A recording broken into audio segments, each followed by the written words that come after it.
Assalamualaikum warahmatullahi wabarakatuh. Saudara-saudara, kita sekarang membicarakan tentang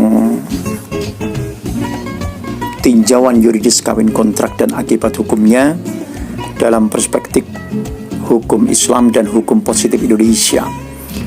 Ini karya Fajar Hernawan, mahasiswa S3 HES UIN Sunan Gunung Jati, Bandung, ya.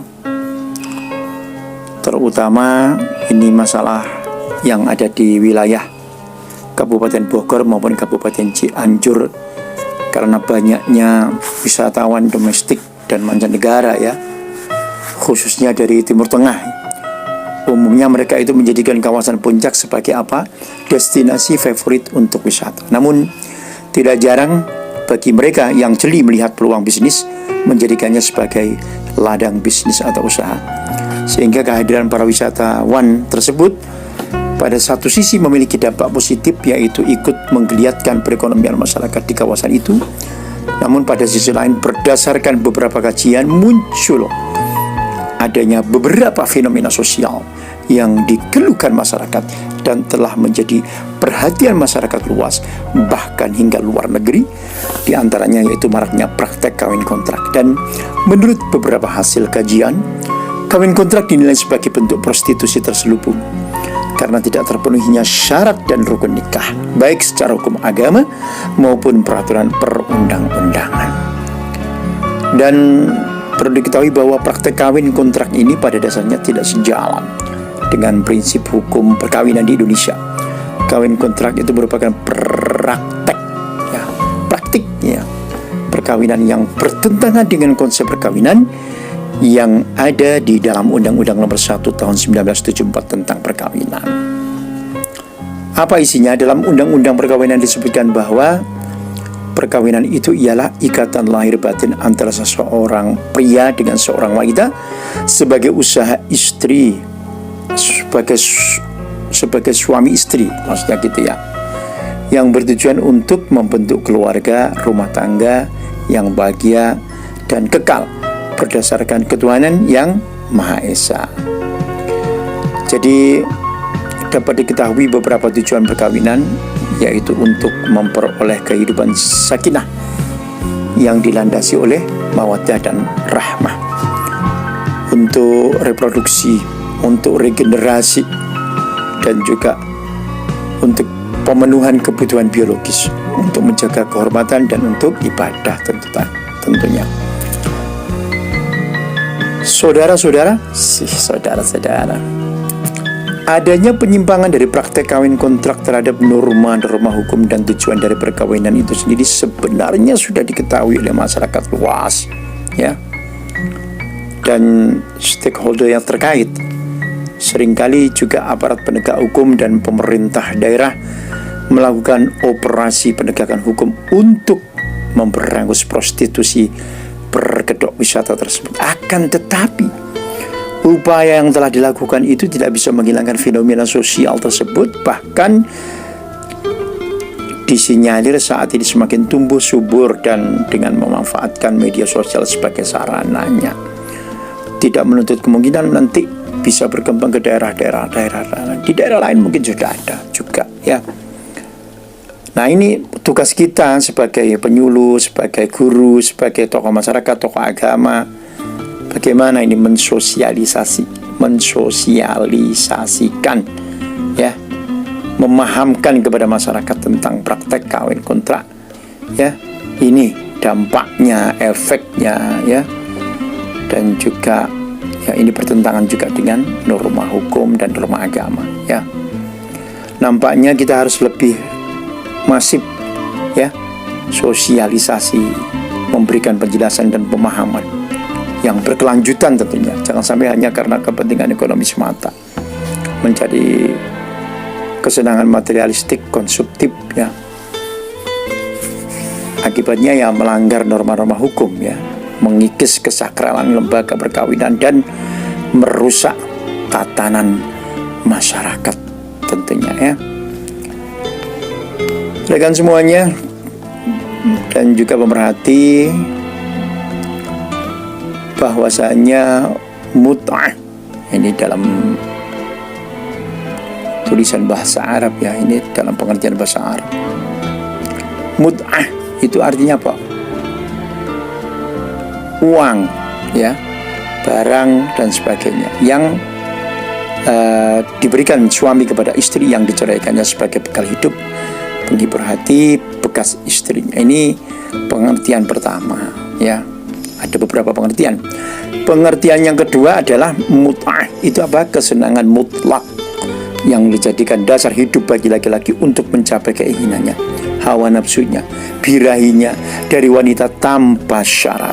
Ini dilakukan dengan perkawinan sementara atau yang diistilahkan dengan kawin kontrak dalam jangka waktu yang dibatasi menurut perjanjian. Namun secara definitif nikah mut'ah berarti pernikahan dengan menetapkan batas waktu tertentu berdasarkan deal tertentu, kesepakatan antara calon suami and wife ya, suami dan istri.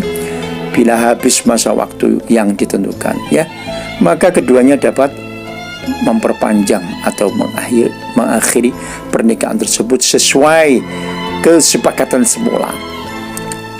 Ya, penentuan jangka waktu inilah yang menjadikan ciri khas nikah mut'ah sekaligus pembeda dari nikah biasa. Ya, kawin kontrak yang dalam hukum Islam dikenal dengan istilah nikah mut'ah itu perkawinan yang dilaksanakan semata-mata untuk melampiaskan hawa nafsu dan bersenang-senang, atau akad perkawinan yang dilakukan seseorang laki-laki terhadap wanita untuk ya kadang 1 hari, 1 minggu atau 1 bulan. Sementara banyak sekali yang memiliki pendapat-pendapat ya. Ada Sayyid Sabiq, ada juga Ibnu Qudamah, ada juga Zamakhsyari ya. Namun tidak saya bacakan ini ya. Cuman kita akan teruskan saja tentang bahwasanya pada masa sekarang ini praktek kontrak itu masih terjadi di sebagian wilayah Islam yang bermazhab Syiah, terutama di Iran. Meskipun memiliki legalitas, namun dalam pelaksanaannya dilakukan dengan sangat ketat ya di sana, dan hati-hati. Dalam Undang-Undang Perdata Iran itu disebutkan sejumlah persyaratan kawin kontrak. Perkawinan kontrak berlaku untuk waktu tertentu, kemudian masa waktu tersebut harus disebut secara spesifik. Hukum yang berkenaan dengan mahar dan pewarisan sama dengan yang disebutkan dalam bab-bab yang berkaitan dengan mahar dan pewarisan. Kalau di Iran ini ya. Cuman kan begini, madhab Maliki, Syafi'i, Hanafi dan Hambali sepakat bahwa kawin kontrak atau nikah mut'ah hukumnya haram dan tidak syah alias batal ya. Imam Syafi'i mengatakan semua nikah yang ditentukan berlangsungnya sampai waktu yang diketahui atau yang tidak diketahui, temporer maksudnya, maka nikah tersebut tidak sah dan tidak ada hak waris ataupun talak antara kedua pasangan suami istri ya. Jadi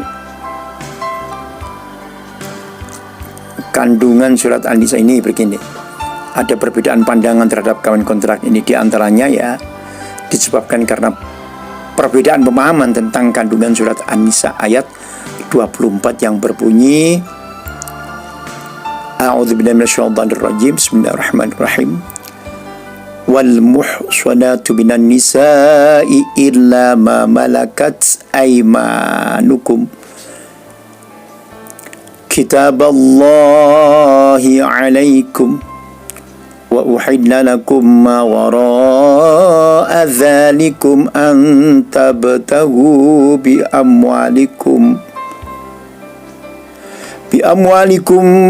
muhsinina ghaira musafihin famastamta'tum bihi minhunna fa'tuhunna ujurahunna fariidah wala junaha alaikum fima tardaitum bihi min ba'dil fariidah Innallaha kana aliman hakima. Artinya, dan diharamkan juga kamu mengawini.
Kunna fariudah, harus jelas bacanya ya.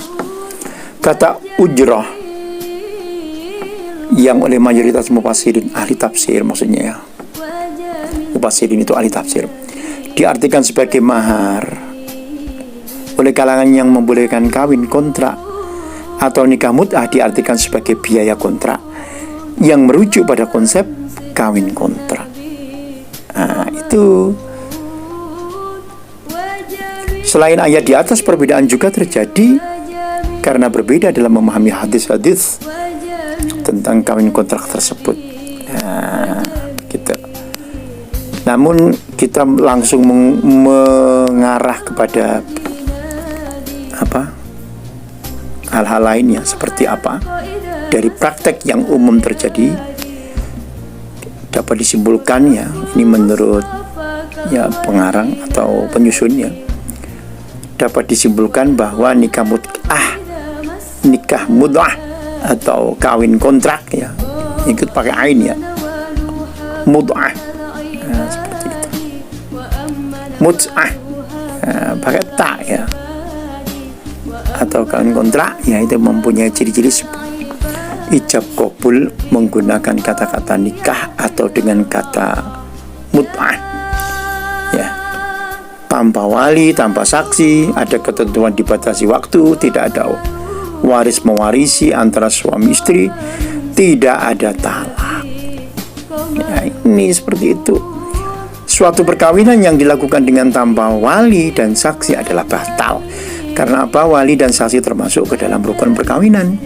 Suatu perkawinan berakhir apabila adanya perceraian, kematian, dan putusan pengadilan.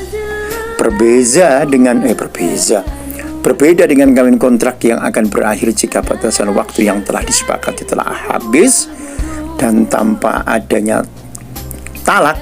Hal ini jelas sangat bertentangan dengan ajaran Islam, gitu ya. Luar biasa sekali ya. Penting pengertian-pengertian seperti ini. Perkawinan itu merupakan kegiatan sakral dalam kehidupan manusia ya. Karena di samping perkawinan itu mengatur hubungan antara manusia dengan manusia ya, perkawinan juga menyangkut mengenai hubungan keperdataan. Tidak berhenti di situ, perkawinan itu juga akan mengatur hubungan antara manusia dengan Tuhan ya, dengan Allah.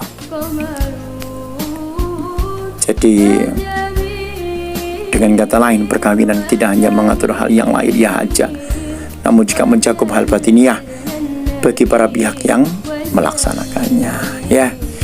Seperti itu. Mantap. Ya sebenarnya masih banyak, cuman ini waktunya mau habis ini. Waduh, kalau nggak ditutup ini RAM-nya nggak kuat.